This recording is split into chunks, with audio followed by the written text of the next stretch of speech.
Friends, welcome to our talks. அவர் டாக்ஸ்ல நாம இன்னைக்கு என்ன பார்க்க போறோம், என்ன டாக் பார்க்க போறோம் அப்படின்னா, உண்மையான ஏழை யார் தெரியுமாங்க?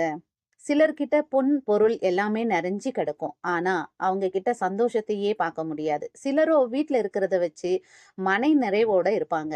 யார் வந்தாலும் கலகலன்னு பேசி அன்பா இருக்கிறதையே சமைச்சு பரிமாறி தானும் உண்டு நல்லபடியா வழி அனுப்பி வைப்பாங்க.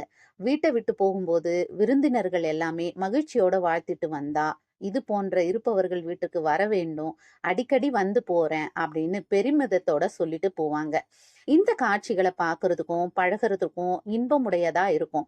இன்னும் பலரோ வீட்ல இல்ல அப்படின்னு சொல்றதுக்கு எந்த குறையும் இல்லாம இருந்த போதிலும் உம்முன்னு இருப்பாங்க. யார் வந்தாலும் போனாலும் அதுல ஒரு சந்தோஷமோ நிறைவு தரும்படியோ நடந்துக்க மாட்டாங்க. இன்னும் கொஞ்சம் பிரயாசப்பட்டிருந்தா இந்த பொருளை அடைந்திருக்க முடியுமே, இதுல சேமிச்சு வைத்திருக்க முடியுமே அப்படின்னு அதுலயே கணக்கு பார்த்து கொண்டிருப்பாங்க. இது ஒரு ரகம். இருக்கிறத விட்டுட்டு பறக்கிறத பிடிக்க ஓடுறவங்க தான் இவங்க தான். அரசன் ஒருவன் பெரிய படை திரட்டி பக்கத்து நாட்டை வெல்வதற்கு பனி படர்ந்த மலைகளின் வழியே சென்று கொண்டிருந்தான். அங்க ஓர் இடத்துல உடல்ல உடை ஏதும் இல்லாம இருந்த துறவி ஒருவரை பாக்குறான். ஆளை கொல்லும் அந்த குளிர்ல ஆடை இல்லாம இவர் இருக்கிறாரே அப்படின்ட்டு விலை உயர்ந்த தன்னோட போர்வையை கட்டி அவர்கிட்ட தர்றான். ஆனா அவர் ஏத்துக்க மறுக்கிறாரு. இந்த குளிரை தாங்க இறைவன் எனக்கு போதுமான உடைகளை தந்திருக்கிறான். என்னால ஆடை இல்லாம இந்த குளிரை தாங்க முடியும். யாராவது ஏழைக்கு இந்த போர்வைய தாங்க அப்படின்னு சொல்றாரு.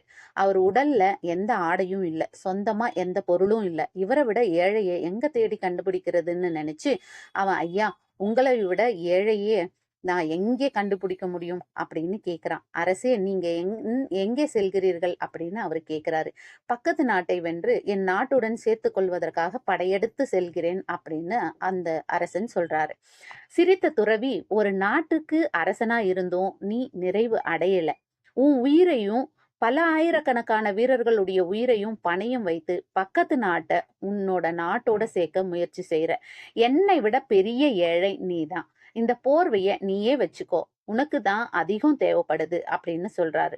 தலை கவிழ்ந்த அரசன் அவரை வணங்குறாரு. ஐயா, என்னுடைய கண்களை திறந்துட்டீங்க. உள்ளம் நிறைவு அடையாத நிலையில உள்ளவங்க தான் ஏழை அப்படிங்கிற உண்மைய நான் இன்னைக்கு உணர்ந்துகிட்டேன். இனி எந்த நாட்டு மேலையும் நான் படையெடுக்க மாட்டேன் அப்படின்னு சொல்லிட்டு தன்னோட படைகளோட நாடு திரும்புறான்.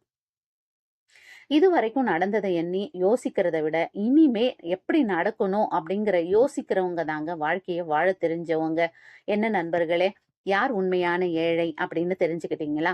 இந்த சேனல் உங்களுக்கு பிடிச்சிருந்தா இந்த சேனலுக்கு ஒரு லைக் பண்ணுங்க, இந்த கதைக்கு ஒரு லைக் பண்ணுங்க, சப்ஸ்கிரைப் பண்ணுங்க, உங்க ஃப்ரெண்ட்ஸோட ஷேர் பண்ணி என்ஜாய் பண்ணுங்க. நன்றி தோழமைகளே.